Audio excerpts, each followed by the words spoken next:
Hello, I'm Brittany. Welcome to my channel and welcome to Book Club. These are my sisters, Sarah and Ria. We had some issues with the live stream the last time, so we have to pre-record, which is annoying. The book we're talking about is The Rose Legacy. It's probably backwards on there, though. Oh, yeah, it is. By Jessica Day George. Alright, who wants to go first? First. How about you? Because you, Okay. I did recommend it. So I give it a 3 out of 5 stars. And it's mostly just because of the horses. Let's be real. Like, the horses were my favorite part. It was, like, That's the best. funny, because that's my part. Well, them getting the, like, when her uncle was teaching her how to ride, it frustrated me to no end. As somebody who has taken riding lessons, I have been on the back of many horses. I get that it was supposed to be, like, a different, like, the horses were supposed to be different than the horses, like, in our world, but you need to at least have it somewhat grounded in realism, and then just say that it's normal to be thrown off a horse at least once or something. I'm like, no. If your teacher knows what they're doing, that never happens. Before my teacher ever put me on the back of a horse, he taught me what not to do, as well as what to do. The signals of how the horse was trained to go faster, to gallop, or to trot is like a clicking sound with your tongue or gently nudging with your heel against their side. They teach you to not do, or they teach you those things so you know what not to do, because one of their priorities as a teacher is to make sure that their student and the horse are safe, because they can get hurt if that happens. And so her uncle was not a very good teacher. Except, you say that, but everyone it happened to. So, I think, no, it's not realistic to be thrown from a horse and, it's like a rite of passage to be thrown from a horse. Okay, now you're in the club. But you got right back on it, too. Okay, I think was kind of to prove that the horses kind of had a mind of their own, and there was, like, that power but they have to learn to respect you, powerful creatures, and horses. They will have a little bit more time your respect them and respect you. So I think it makes sense in the story and the people. Like, you can tell everyone.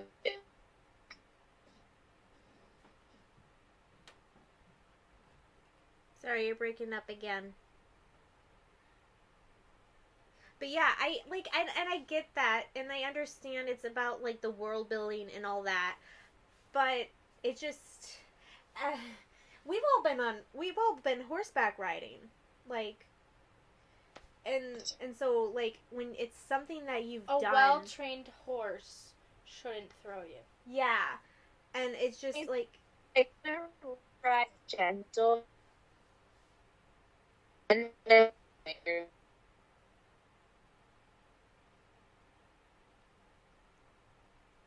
Sorry, you're breaking up. We couldn't understand a word of that.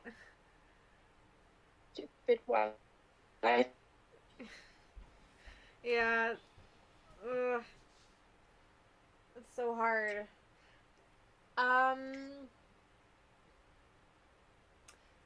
Who wants to go next? That's literally all you wanted to say about the whole book? No. Okay.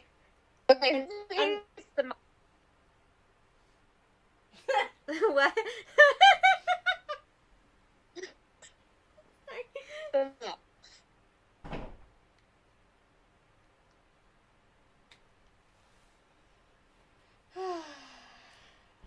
Breaking up again. I don't know if we're breaking up. I don't know if you consider this not broken up. Yeah, we like. Yeah.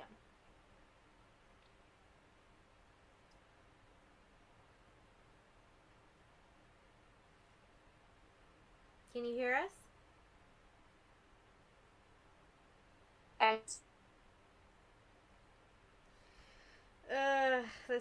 This is hard. Okay. Another thing that kind of irked me is I felt like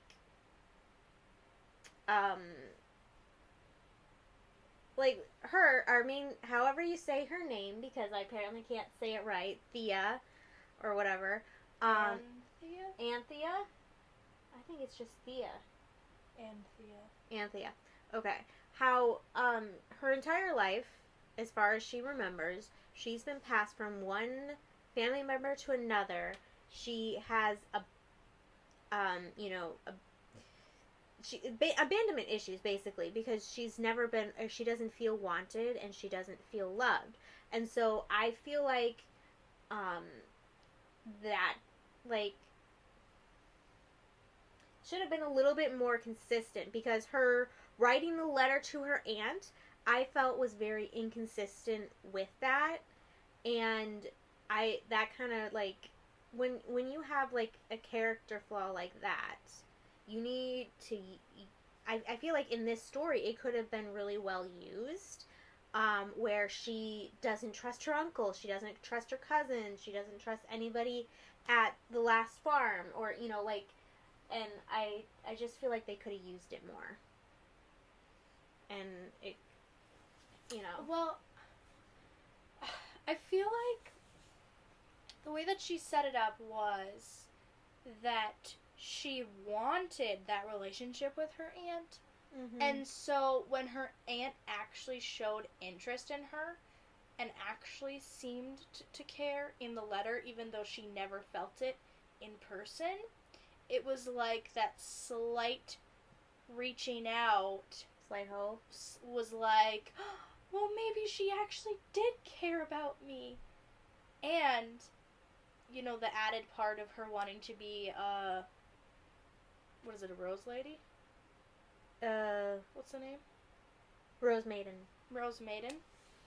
And, Yeah. I suppose. So I feel like it was kind of more of the hopes and the dreams and the wishing, because she still had that. She just didn't have,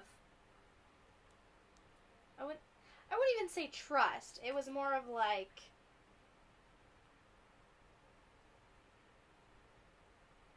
slightly guarded second guessing. Yeah.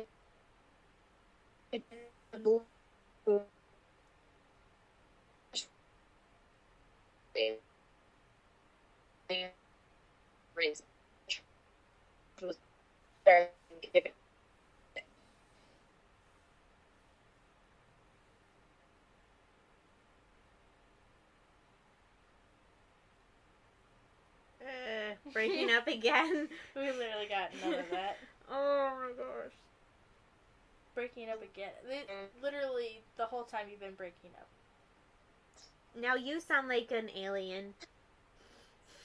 And it's gotten to the point where you can't understand a word you're saying. Yeah. Because it's not even words. It's more like... I wonder what our faces look like, because we're just like...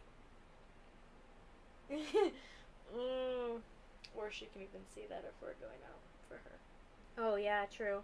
You are a triangle exclamation point gray. So we can't see you, too.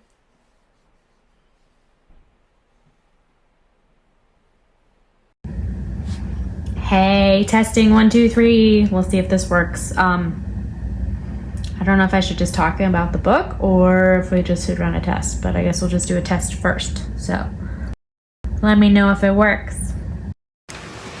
months ago. It worked. This is weird. It is a little weird, but we'll try it out. All right. Since we couldn't hear anything you were saying, why don't we have you go first and try to recap kind of what you were saying? Okay, so I personally did not like this book very much. It might be because I'm not a huge horse person. Like, don't get me wrong, I don't not like horses, but I've never been the person to be like, oh, I want a horse, I want a pony, I love riding horses, blah, blah, blah. Like, honestly, horses make me slightly nervous.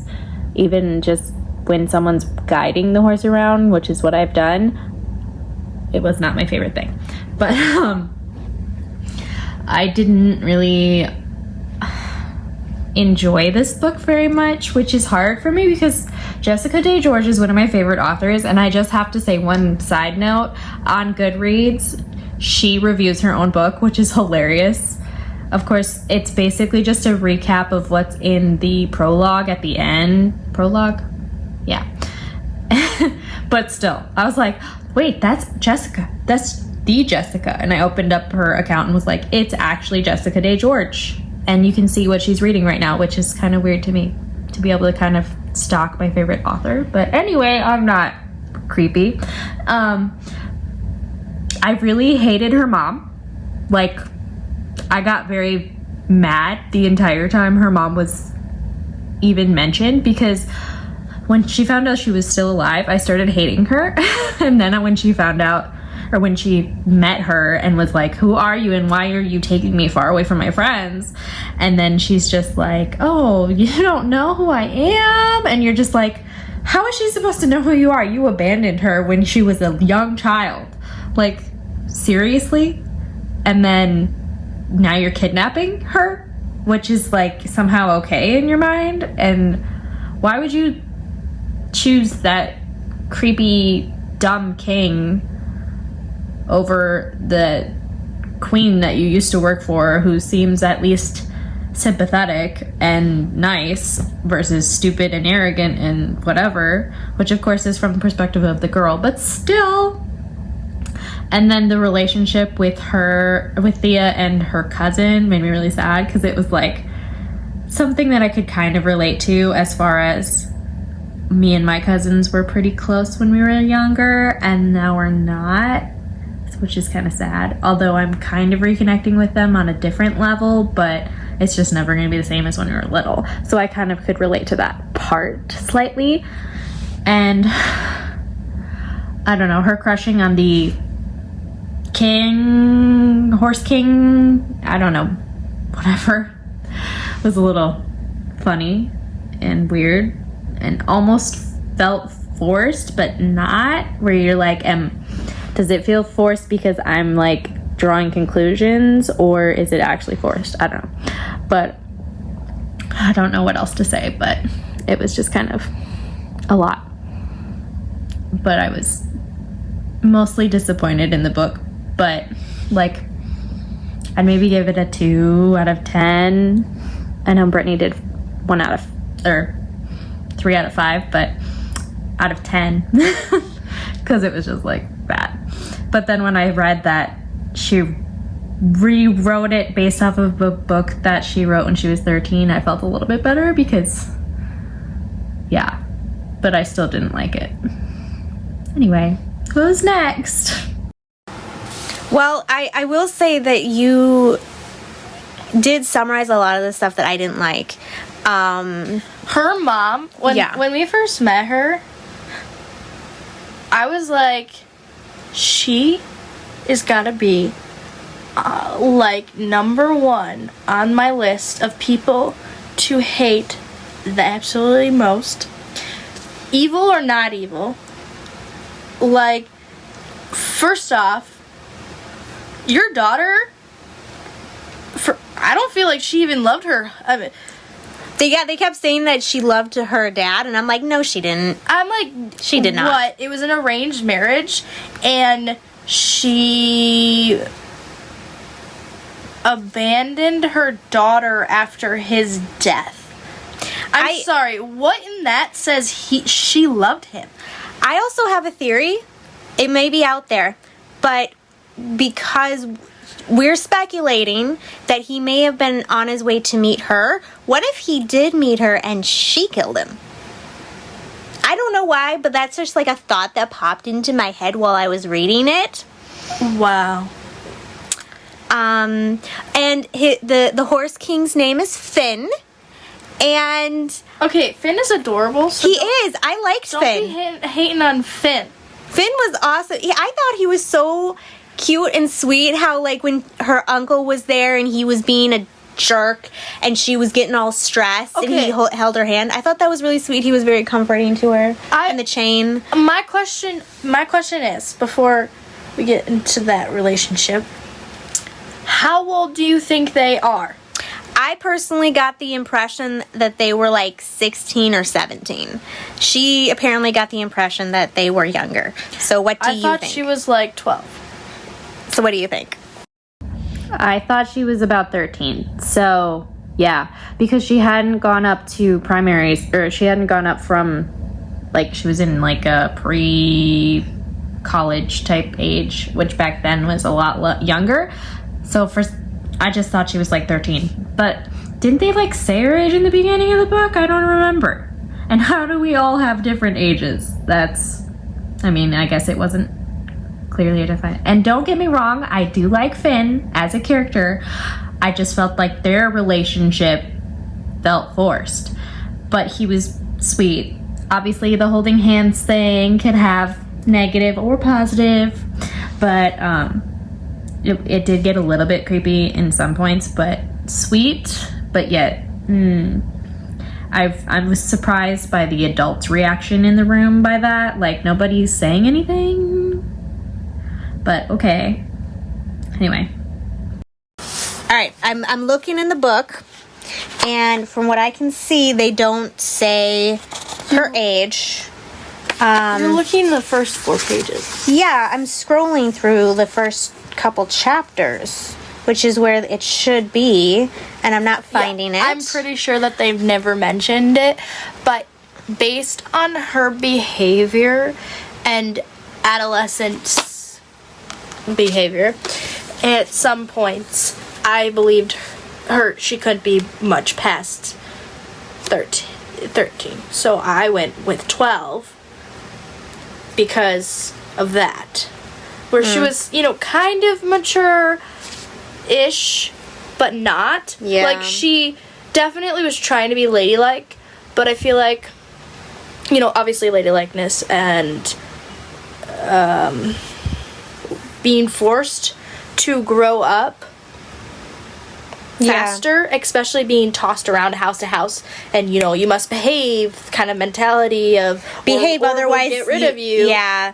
So I feel like she would have matured or been forced to grow up faster. So that's why I also went with 12, because she is still pretty young. And That's she a good does point. have the younger tendencies, but she's forced to mature faster. And as far as like the adults in the room, their like reaction to him holding her hand, I don't think they were paying attention. I don't think they were paying attention to it, and also it doesn't strike me as like an atmosphere where they would care, because let's think about it. Jilly has been running around with the boys, having sponge fights or what. No, like, I don't mean running around like that, obviously. I mean, like, hanging out with guys in the stables, riding horses, like that kind of stuff. So I feel like, and she's allowed to wear pants. So I feel like there's not a lot of the societal rules of what we would say. Once you pass the wall, you can do whatever you want. Yeah. I will say as well that for the first half of the book, I was really bored by it. I honestly, if it wasn't for the horses, I wouldn't have cared. I literally, the only people, okay, I shouldn't say the only people, but like, the horses is what kept... The only people I cared about, quote, Brittany, is the horse. I love that we had his point of view, because I loved Florian. I loved him, but I love horses, and I've always wanted a stable of my own horses. So it's not really surprising. No. Well, okay. It's your turn, probably. Yeah, let's let you go. Okay, so I forgot what I was going to say about something earlier, but it doesn't matter. Yeah, the horse's perspective was kind of hilarious. I loved how he was so like confused by why isn't she coming to me? Why is she over there with the other horses? And then it was like, yeah, he was very protective of her, and everyone didn't quite understand him because he got really violent, which was kind of funny. So he was like, in her mind, like this basically puppy dog almost, and everyone else saw him as this terrifying beast. And she's like, oh, he wouldn't hurt a fly. And they're all just like, she's in with him. We might need to, bury a body. Like, they were terrified. Which is weird because it's like they know the background of how she literally was raised with him. And, like, I don't know. I was surprised they weren't, like, prepared for that, or like even just considering that they all had, or okay, there was a bunch of them that had the way, you would think that they would have been more prepared for that, or at least kind of understand what was going on. And then like I think the most annoying, unrealistic part for me, which was kind of the theme of the book because it was originally based off of a book where the horses were couriers, but was the part where Florian could speak to the head horse guy from any distance, basically, and say, hey, she's in trouble, get Finn and get here immediately. And then they were there like in a day or like 2 days, and you're like, how? I mean, he was running full out pretty much to get there in time, but the whole connection thing was like, really? Let's just completely make something that is not very believable. But with the theme of the story, I guess it works. But that was one thing I didn't like. And then it was like she pretty much could have died, and that would have been the end of the book. So she didn't, but she was pretty close. And then she was up and fine really fast. So, yeah. Especially after being shot and bleeding out. She did get a little bit of medical help, but still. And her mom did not seem at all concerned for her gunshot wound. Like, yeah, back to the whole mom thing. Like, I hated her. And what Maria said was, even if she is going to be a good character, you still hate her. Because, yeah, there's no capacity for love. Because as a mom, I could not imagine doing what she did. Abandoning your child. Not even reaching out at all to let her know that you're alive. Like, your daughter literally thinks you're dead. And you're fine with that. And you're just like, oh, you did? Oh, that's so funny. Like, what? No, that's not funny. That's horrific. That's so sad. Get a little worked up. Obviously, that's just, yeah, that's the worst part for me. And then just like, they're like scheming to deliver the horses to the queen. I was like, that's clever, but I'm not sure why they did that. Like, okay. And how the mom literally like used her letters to reveal to the king that the horses were still alive, even though she's known for years. It's like, what are you doing? What are you playing at? This is so weird. Okay, I'm gonna let you guys go. Yeah. Yes. That totally did not make any sense to me either. Like, why would she wait so long if she's obviously wanting to stay in the king's favor? Honestly, the mom is a person whom I actually can't, like, I don't think she's realistic. Because I couldn't imagine a person actually being what she is and being a spy and then abandoning, you know, your queen for the king, supposedly. Of course, this is all just hearsay, technically, so we don't know for sure if that is the case, especially when she was brought up in the king's presence. He did not acknowledge her, or he asked if she was a redhead, and the king was like, oh yeah, hardly. So it's like, okay, there was that little animosity kind of thing going, and and like when she woke up, or when she met her mom, ran into her mom, and then she was like, oh, she's shocked. I don't think like any person, spy or not spy, would ever be like, oh, like she literally laughed it off kind of thing. And I'm like, what? That doesn't seem like a human. Is she a human? Or is she like this foreign antibody? Like, really? Yeah. That's probably, and the telepathy kind of thing with the horse. I'm like, okay.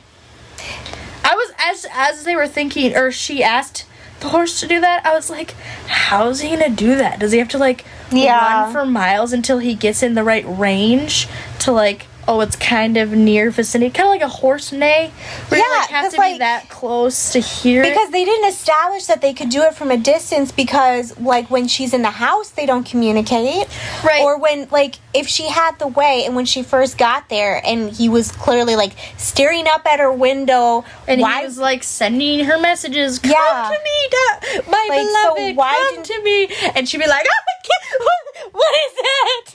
Exactly. There was no reaction to her hearing his thoughts. Could you imagine if that actually happened, though? You heard a voice in your head and you have no idea? Like, yeah, that would be freaky. You'd be like, I'm gonna die just right here. Die. And I agree with her being wounded. Okay, Breaking Up the Train was like a horror movie, to be honest. Yeah. All the poor horses. And I know, it's literally awful. And then jumping up. Let's jump off the train with wounded horses. I'm sorry, but I did not see that ending with any of them okay. And they like, oh, we just hopped off. And so I'm like, that was like, like anticlimactic kind of a thing going on there, where like it definitely should have happened, but it didn't. It's like, okay, pull off the, you know, the last, unlatch the last train car and like slowly skid to a stop. More realistic, okay? Yeah. All right? Something like that. Because, that they could have broken their legs. They could have gotten seriously hurt. There's honestly... That is irresponsible when you are in charge of horses. I don't... There's like... That's not in the realm of possibility. That does... No. You can't... That's not a can-do thing. No. Sorry, I'm just like dying at you. Yeah. I totally agree. Like when she just rammed the car into the end of the train, and I'm like, what the heck are you doing? Like, what? Like, first of all, that's gonna draw attention, and I don't know how no one caught her when she's literally turning on a vehicle and running it into the end of the train, and then like, okay, ready, let's jump, and you're like, what? No! Have you never run on a train before? Like, they go really fast. That's not safe. It's kind of suicidal type of decisions. Like, no. Especially considering how injured the other horses were. Like, really? You just were being chased down by hunters. One of the horses was caught in a trap, and like, you already were having issues, and you're like, let's just jump this train. It's totally fine. Like, I totally agree, Maria. The releasing the train from the other train, or the car from the other train, would have made so much more sense, because it was just like, okay. And then after that, she almost dies anyway, so you're like, really? Weird. And then how she kept catching her mom, like, almost in a lie, where she was waiting for her because she knew she would be coming that way, which is like, really? How would she know that? And then it's like, oh, I wasn't waiting for you. I just heard there might be some rider coming through, and I was hoping it was you. But, and then she's like, but your guy literally was like, we've been waiting for her, let's go. And she's like, oh, okay, yeah, you got me. You're too smart for me. And you're like, I thought you were a spy. You should know better than to slip up on things that you say or someone else says. Come on, really? And why does she have access to a train? It's weird. Even if you are a spy for the king, it's a little bit suspicious to roll up in your own train or to have a train waiting on you and taking you wherever you want, right? Like, that's weird. Anyway, I don't know what else to say about the book, but it was different. Oh yeah, Yeah. The train definitely. Do you think maybe The they were having an mom, affair? The train, the spy thing. I'm like, okay, first of all, what time period are we in? Okay. Well, we are in an alternate universe know where we're in people an can alternate communicate universe. telepathically with horses. I'm just trying to get a realistic time period based on the clothing, and I'm like, Well, they have cars. confused. So- I'm confused. I would guess maybe Edwardian, early 1900s. So, okay, Ish is what I was picturing because of that. We'll go with that time. Can you actually envision a woman being capable of being a spy? Well, actually, historically speaking, in the Victorian era, people, like with the Pinkertons, they actually liked that they would have women working for them, contrary to popular belief, because a woman was least suspected. Because of the, like, oh, it's a woman, so she couldn't be a detective. And so a lot of times people would use women because they were more subtle. Yeah. I don't think she's screaming any subtleties. Like, everyone talks about how she's a spy. Yeah, like everyone I'm at the sorry, but, last farm. if you were a good spy, no one would know who you are.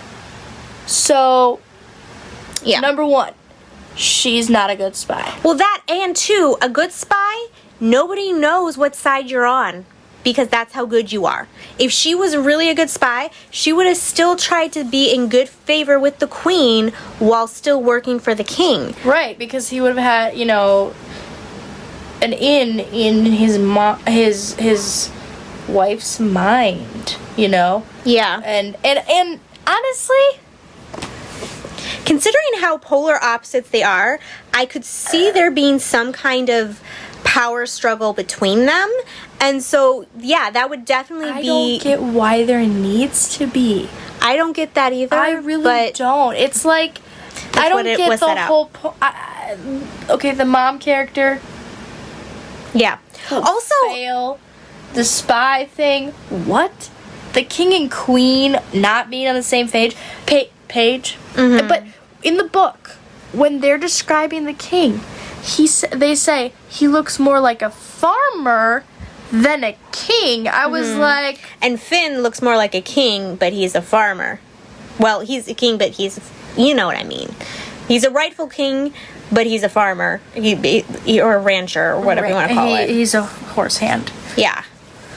Yeah. So it doesn't I'm make like, sense. okay, there's a way to, be like, oh, he, because he rightfully is, you're like, oh, he's kingly and whatnot. And I feel like Finn himself, I feel like, is older than her because he acts a lot more mature, because whenever he's talking, he just, acts a lot older than even the other kids. So I think Finn is older.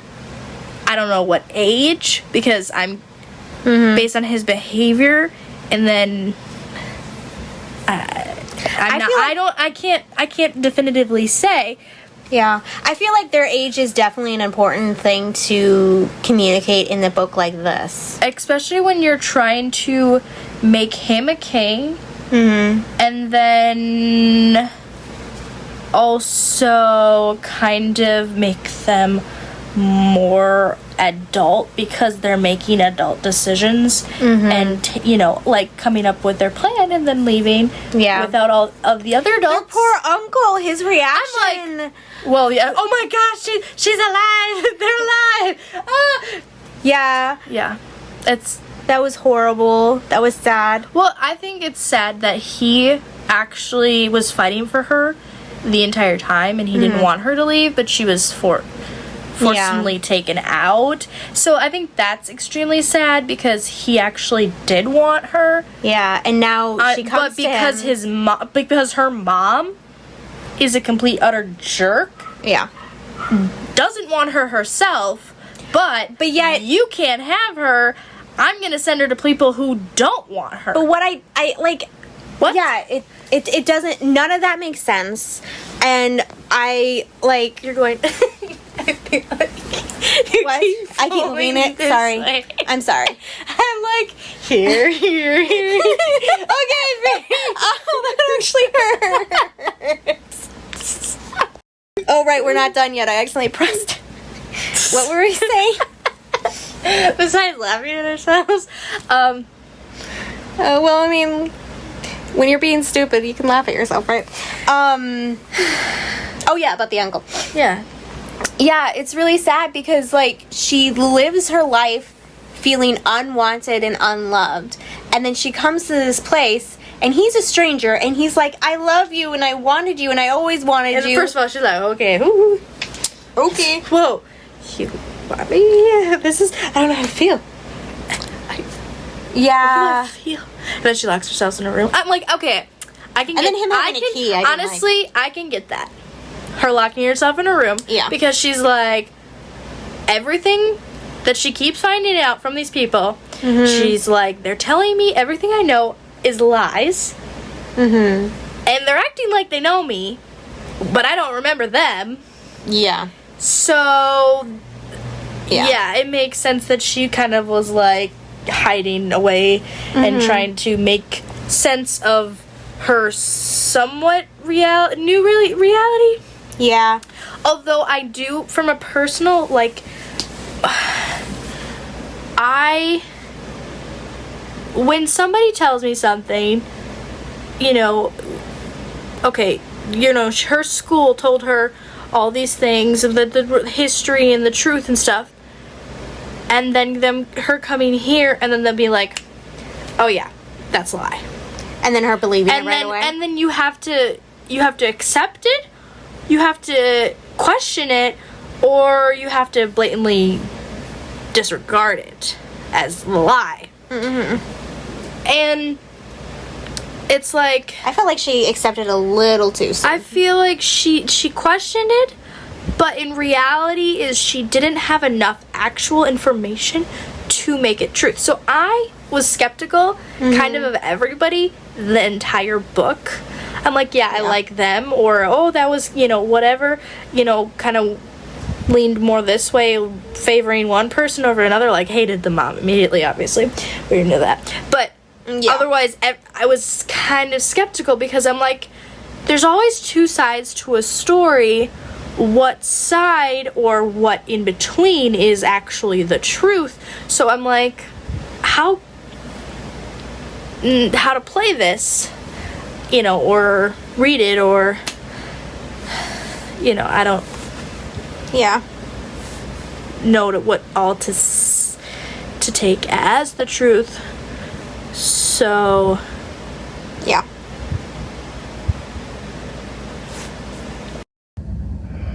Okay, so one thing I want to say is I think it was really impactful how when they had the family meeting, everyone was there, kids and adults, because she was like not used to being included in the adult conversations. And so that it also made me frustrated when the kids went and made their own plan, because it was like, no, don't you see? The adults actually value your opinions. They wanted you to share at the meeting, and now you're going to leave them out and do like your own thing? Like, no. It's stupid. Because what? You're afraid they're gonna stop you, or what? Because maybe they'll have a better idea, or maybe they'll go with you. Like, it's actually a pretty good plan, but leaving the adults out was just like kind of unnecessary, especially after them opening up to them and being like, we value your opinion, even though you're kids. Like, it didn't matter. They still wanted the kids to be a part of problem solving and discussing the problem and finding a solution. And obviously things had changed a little bit because then they found out she was the problem. But still, most of them were understanding that she was kind of going through a hard time and willing to forgive her and move on. And then her making that decision without them kind of makes them not trust her anymore.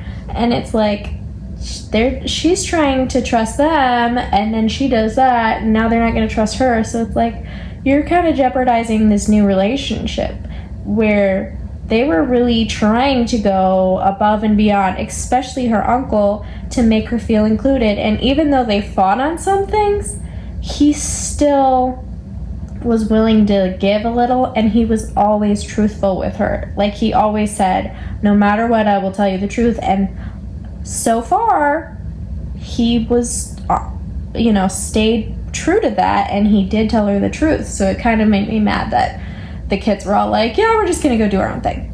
And then what the heck was the deal with the queen having the way? Like, did anyone see that coming? Because I totally didn't. That was so weird.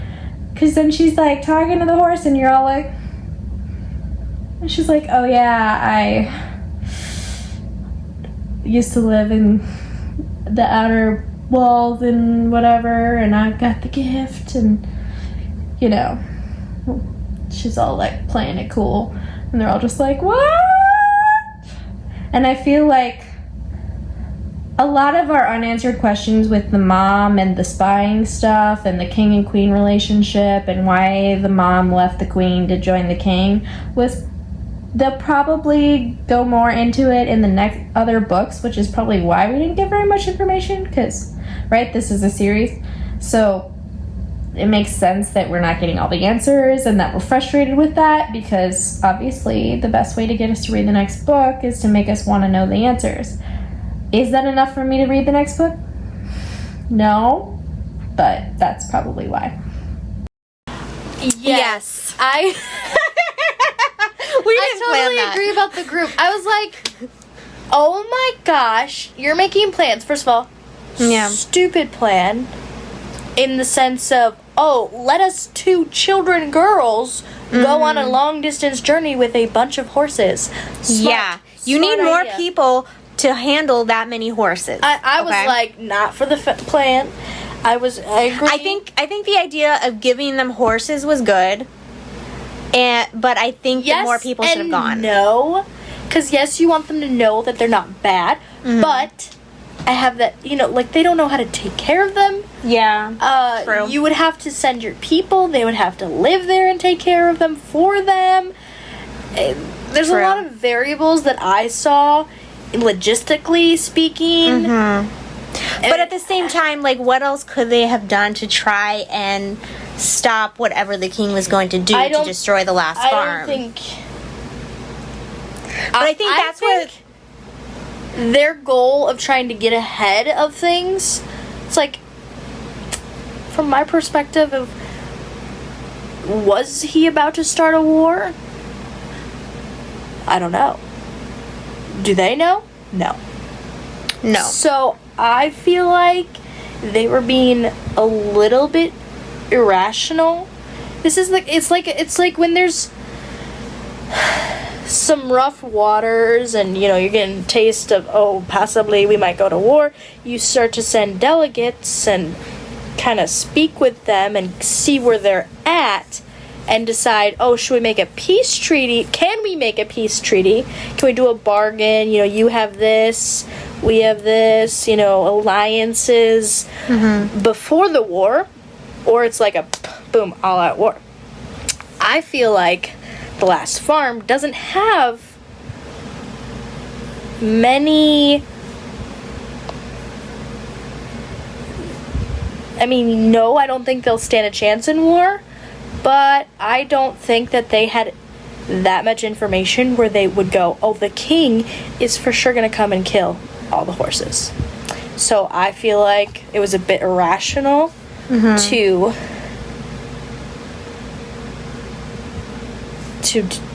make that sudden of a decision.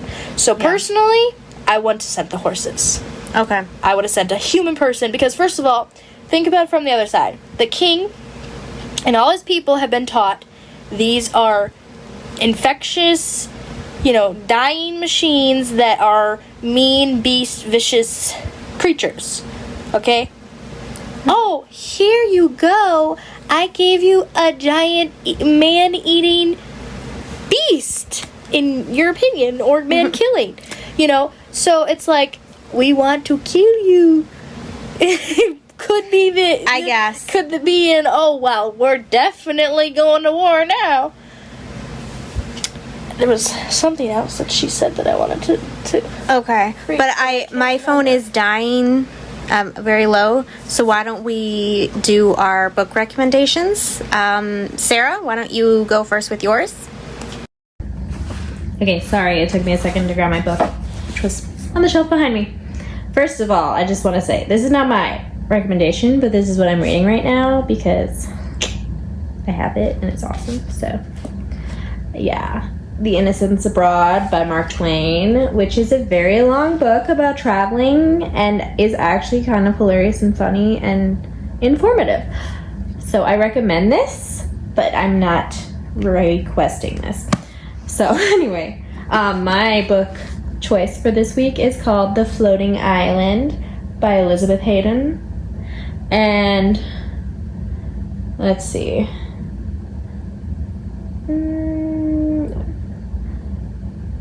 So the back, which has the little bit of what the story's about, is Charles Magnus van Polerim, don't know how to say that, close enough, known as Ven, is the youngest son of a long line of famous shipwrights. He dreams not of building ships, but of sailing them far off lands where magic thrives. Ven gets his chance when he is chosen to direct the inspection of his family's latest ship, and sets sail on the journey of a lifetime. Attacked by fire pirates, lost at sea, and near death, Ven is rescued by a passing ship on the way to the Isle of Sendar. Thankful to be alive, little does Ven know that the pirate attack and his subsequent rescue may not have been an accident. Shadowy figures are hunting for the famed floating island and the only source of mystical water, of life. They think Ven can lead them to this treasure and will stop at nothing to get it, even murder. So that's my choice. Wow, that sounds really good. Mine is, I don't know if you can see it, The Eye of Ra by Ben Garter. And here's the description. Exploring a mysterious cave in the mountains behind their house, John and his sister Sarah are shocked to discover they've time traveled to ancient Egypt. Now they must work together to find a way back home from an ancient civilization of golden desert sand and a towering new pyramid. Without parents to save them, the adventures abound, cobras, scorpions, a tomb raider, and more. The two kids have to trust each other, make friends who can help, and survive the challenges thrown at them, or be stuck in ancient Egypt forever. For readers graduating from the Magic Treehouse series, is what it's described as. So it's kind of like the Magic Treehouse series, which I loved when I was a kid. All right, Rhea, yours? Well, first of all, I will say about the book. Sarah gave it what was it? A 2 out of 10. Mm-hmm. You gave it a 3 out of 5. and I don't give star ratings. But I actually liked this book, and when I was like, I finished the book, and then Sarah was like, did you guys finish it yet? And she was like, and then you said, you know, that you were kind of disappointed and whatnot. I'm just like, okay, I mean, yeah, some things could have been better, and I mean, when I read at the end that Jessica wrote it basically when she was a child, maybe that's also where I get the age, because she said in the back of the book that she was 12, or a 12, based off of a book she wrote when she was 12. And typically you write stories, especially when you're young, about the age that you are, because it's your experience. So maybe that's where I'm also getting it. Yeah, I have plenty of works that are that age that will never see the light of day. But sometimes it's cute. Nope. Oh, we got a little visitor. All right, can you do yours? 'Cause my battery really is running low. Okay. How many did you?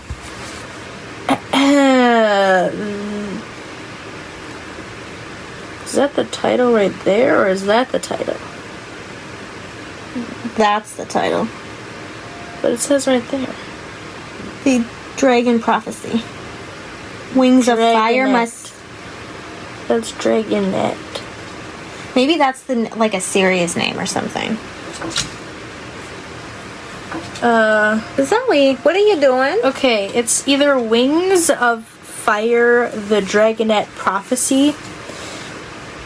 Dragonette, yeah.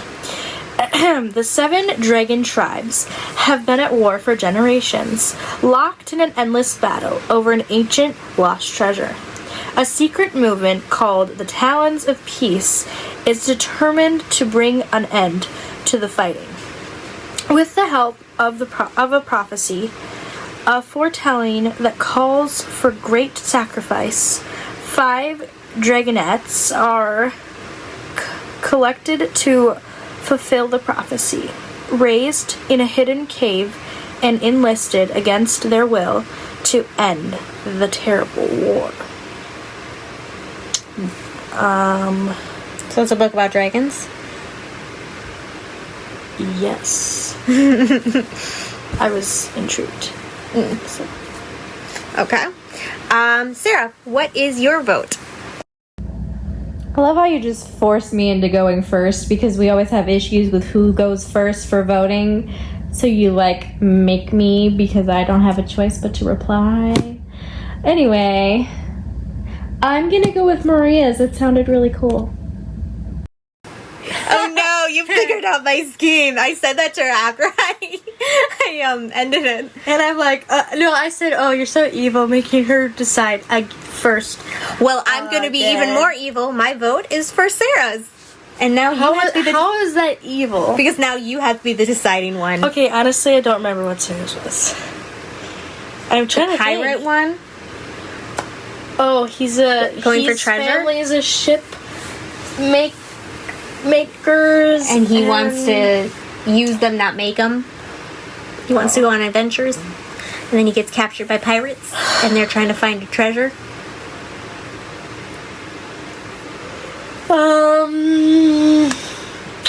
Dragons, pirates.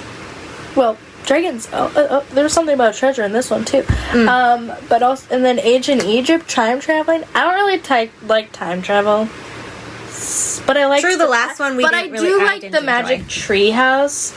So. I